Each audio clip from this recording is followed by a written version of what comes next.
Novelanândia. Estamos aqui, dia 12 de agosto, à noite, na casa de Renata. Essa daqui é na Edna, acabou de tomar banho. Ali está Renata, no computador.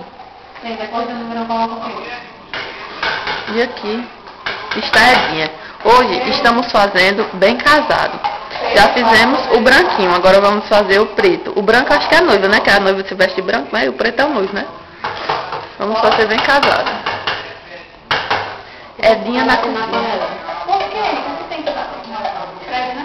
Você é nutricionista, não é batedeira não. Ai, grava aí, minha briga com a Edinha agora. Edinha, não fala na panela. Edinha, só que eu disse na Edinha de brigar, se eu for calada, vai te obrigar só, né? Diga, Edinha, eu sou da Elite Carioca. Não brigo não. Papai ri. Hein? Sério? Diga, só não falo com pessoas idiotas.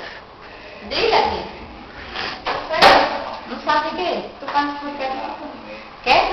Bota nesse banco, né? Só tem 1 minuto e 41 de vídeo. Edinha mexendo a panela, e rodando um pouco na cabeça.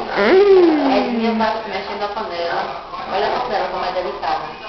Edinha pegando no cabo da panela. Olha, estão chamando. Edinha é surra, né? Não? Edinha balançando o cabelo. Não pode botar no cabelo quando você deixar na cozinha. Eu olho até me deixo com a câmera na mão.